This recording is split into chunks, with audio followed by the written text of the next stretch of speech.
Hello and नमस्कार student, welcome to my smart Guruji YouTube channel. तो आज हम चर्चा करने वाले हैं शिक्षक भर्ती वर्ग 3 यानी कि एमपीटीईटी ग्रेड 3 परीक्षा के बारे में। आप सभी को मालूम होगा कि परीक्षा पोस्टपोन होकर 19 सितंबर को पहुंच गई है, ये सभी को मालूम है।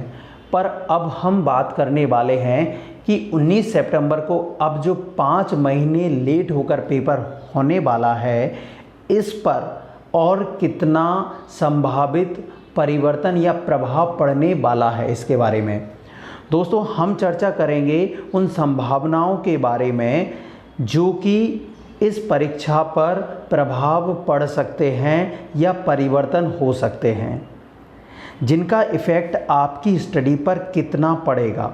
तो दोस्तों स्टूडेंट, चलिए वीडियो को अंत तक देखिए और समझिए कि आपके पढ़ने की स्ट्रेटजी पर और कितना प्रभाव अभी भी पड़ सकता है इस कोरोना इफ़ेक्ट से जो डिले हुआ है पेपर, इसका।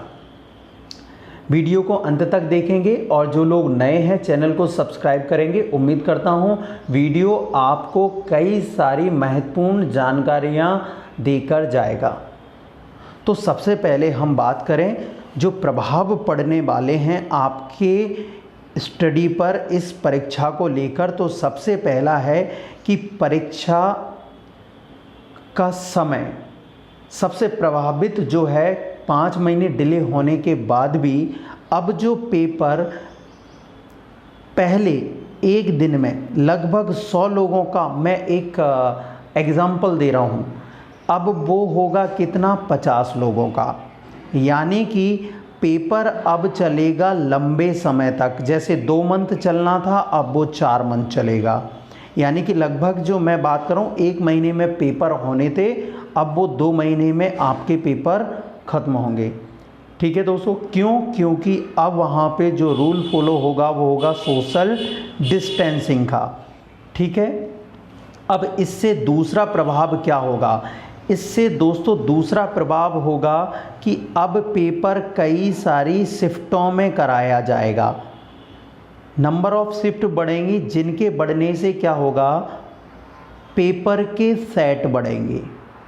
अब बोले कि पेपर के सेट बढ़ने से आप पर इसका क्या प्रभाव पड़ेगा? तो दोस्तों आप पर ये प्रभाव पड़ेगा, आज ही समझ लीजिए कि पेपर के सेट बढ़ने से पेपर में क्वेश्चन रिपीट होने की संभावनाएं बढ़ जाएंगी। यानी कि आप ये नहीं कह सकते कि पेपर में पहली शिफ्ट में पेपर हुआ वो क्वेश्चन उसमें से अब कुछ भी दूसरी शिफ्ट में नहीं पूछे जाएंगे।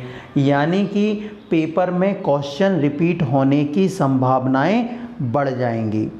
दूसरा, अगर हम बात करें जो प्रभाव अगर आप पे पड़ने वाला है वो है कि पेपर लंबे खिंचेंगे। यानी कि पहले दिन और आखिरी दिन के पेपर में बहुत अंतर होगा। यानी कि पेपर के बाद भी, पहले शिफ्ट के पेपर के बाद या पहले दिन के पेपर के बाद भी बहुत सारे लोगों को समय मिलेगा अपने पेपर के लिए। इतना समय मिलने की संभावना है कि वह उस पेपर का पैटर्न देखकर अपनी प्रिपरेशन और भी इम्प्रूव कर सकते हैं। यानी कि फिर से वो सिलेबस को कंप्लीट कर सकते हैं। ये सबसे ज़्यादा इफ़ेक्ट रहेगा। यानी कि आप पहले ही दिन से पेपर को एनालिसिस करना स्टार्ट कर दें, पुराने क्वेश्चन और उसके क्वेश्चन के पैटर्न और कहाँ से वो क्वेश्चन लिए जा रहे हैं उनको भी देखना आप स्टार्ट कर दें। ये सबसे महत्वपूर्ण है। अब बोले आगे की अगर हम बात करें पेपर और शिफ्ट बढ़ने के कारण, सबसे महत्वपूर्ण पॉइंट है दोस्तों, इसको समझ लेना। क्या है कि पेपर और इसकी शिफ्ट बढ़ने के कारण क्या होगा, नॉर्मलाइजेशन। यानी कि जितनी ज़्यादा शिफ्टों में होगा नॉर्मलाइजेशन उतना ही ज़्यादा होगा। अब नॉर्मलाइजेशन ज़्यादा होगा तो आपका कट ऑफ बहुत बढ़ जाएगा। यानी कि कट ऑफ की संभावना बढ़ने की संभावना बहुत ज़्यादा हो जाएगी। यानी कि आपके जो एक्चुअल मार्क हैं और जो नॉर्मलाइजेशन के बाद मार्क्स होंगे उनमें बहुत अंतर देखने को मिलेगा। ये चीज़ भी समझ लेना। तो दोस्तों, और दूसरी चीज़ है कि अब पेपर में कई सारे क्वेश्चन जो हैं आपको हो सकता है ऐसे देखने को मिलें जो सामान्यतः अभी आपने पढ़े हों वो वहाँ पर ना दिखें, वो टॉपिक ना दिखें। क्यों? क्योंकि कई सारे पेपर बढ़ने से, शिफ्ट बढ़ने से क्वेश्चन भी कई ऐसे मिलेंगे जो नए मिलेंगे जो कि आपने देखे नहीं होंगे। तो इन चीज़ों को ध्यान में रखकर ही आप अपनी स्टडी को आगे बढ़ाएं। तो दोस्तों, इन सभी की संभावनाओं को आप अपने दिमाग में रखें और अपनी पढ़ाई शुरू करें। और दोस्तों, इसी तरीके के और वीडियो के लिए चैनल को सब्सक्राइब करें और भी जानकारी के लिए कमेंट बॉक्स में ज़रूर लिखें। दोस्तों, जुड़े रहने के लिए हमसे आपका बहुत बहुत धन्यवाद। All the best. आपका दिन शुभ हो।